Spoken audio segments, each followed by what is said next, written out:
26 मे सोमवार. तर ह्या दिवशी काय झालं, दिवस हप्ता इथून ओपन झाला. आपल्याला करायचे पहिल्या दिवसची डेली ॲनालिसिस काय म्हणते, कारण की ओव्हरऑल तर आपण सोमवारपासून जात नाही. मागच्या हप्त्यातले आपण ओव्हरऑल ॲनालिसिस ह्या हप्त्यात आणत नाही. इथून न्यू स्टार्ट करतो आपण मंडेपासून. तर आपण आजपासून काय स्टार्ट केलं, आज काय केलं मार्केटनं. फर्स्ट ऑफ ऑल मार्केट लोज क्रिएट करत करत सेल साईडनं गेलं. 8 वाजेपर्यंत क्रिएट काय केलं, मेन उद्देश आपला हे आहे किंवा 8 वाजेपर्यंत क्रिएट काय केलं की मार्केट सगळ्यात पहिले लोअर लो क्रिएट करत गेलं. फर्स्ट स्विंग, सेकंड रिजेक्शन, ठीक आहे. नंतर यानं डायरेक्टली हाय घेतला मार्केटचा यानं डायरेक्टली हाय घेतला. आपण कसा घेतला, याच्यात यानं 3 बिहेवियर कंप्लीट केले. याचे 3 बिहेवियर म्हणजे 3 स्विंग कंप्लीट केले याचे. जसं की हा फर्स्ट झाला क्लोजिंग, सेकंड याला पण क्लोजिंग आली याची, आणि हा थर्ड झाला. प्रॉपर 3 झाले. पण आता यानं डे हाय घेतला. आपली एक कॉन्सेप्ट लागून राहिली की हे सेल साईडनं चाललं ते लोअर लो घेऊन राहिलं, पण हे हाय घेऊन राहिलं तर इथे हायर हाय क्रिएट नाही करून राहिलं. हे फक्त मार्केट फक्त फेक मोमेंट टाईप हे गेलं, यानं हायर हाय वरती जाऊन क्रिएट नाही केला.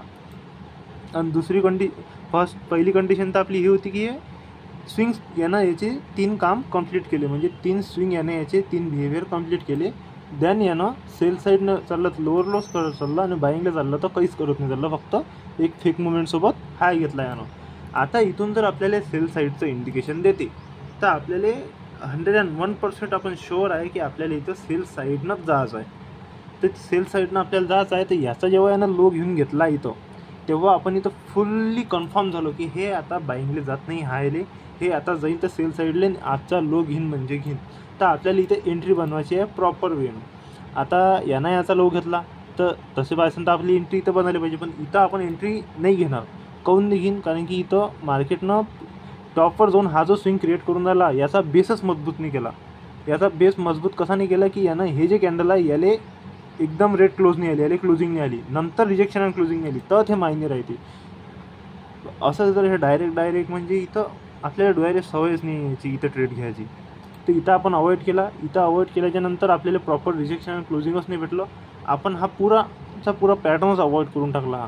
आपण वेट करून राहिलो 50% झोनवर येते काय बा मार्केट, देन तिथं आपण ट्रेड घेऊ. कारण की आज मार्केटचा तेवढा मोठा झोन पण नाही आहे ना की जिथं आपण नाही जाऊ शकू 50% झोनवर. आज जाऊ शकतो आपण, कारण की मार्केटचा तेवढा मोठा झोन नाही आहे. तर इथं 50% झोनवर आला, हा स्विंग क्रिएट केला.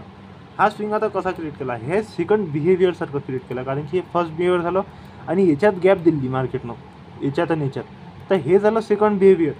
आता इथं एंट्री टाकासाठी आपल्याला 2 कन्फर्मेशन दिली की बा हे सेकंड बिहेवियर पण आहे, मार्केट काही हो याले ब्रेक करत नाही. आणि आपलं सगळ्यात पहिली गोष्ट आहे की 50%चा झोन तर तिथं आलेलाच आहे. तिथं जर क्लोजिंग आली तर आपल्याला ट्रेड टाकायचाच आहे तिथं. तर तसं पाहता आपण रूल्स अकॉर्डिंग तर आपला ट्रेड इथंच पडून झाला. जेव्हा याला इथं क्लोजिंग आली तेव्हा आपल्या इथं ट्रेड पळाले पाहिजे. याच्यावरती स्टॉप लॉस, पण इथं लयस आजच्या दिवसाच्या अकॉर्डिंग लयस मोठं स्टॉप लॉस लागून राहिलं, म्हणून आपण हा ट्रेड अवॉइड केला. ठीक आहे. त्याच्यानंतर आपल्याला प्रॉपर एंट्री भेटली कुठं, हे सेकंड बिहेवियर झालं. आता सेकंड बिहेवियर जर मार्केटनं करून राहिला तर हे 101% प्रोबॅबिलिटी आहे की हे थर्ड बिहेवियर पण करण. आणि थर्ड बिहेवियर केव्हा करण याचा आपल्याला फुलफिल आपण तेव्हा झालो की जेव्हा मार्केट याले कनेक्टिव्ह स्विंग्स क्रिएट केले मार्केटनं 1, 2. आता ह्या दोन्ही स्विंगची लिक्विडिटी घेऊन मार्केट मग सेल साईडनं जाईन, हे आपल्याला माहीत होतं.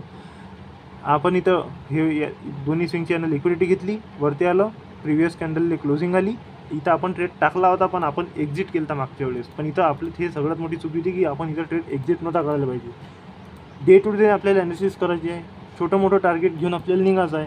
10 पॉईंट इथं आरामात देणार होतं मार्केट, 10 पॉईंट इथं दिले पण. तर हेच होतं आजच्या ट्रेडच्या मागचं लॉजिक.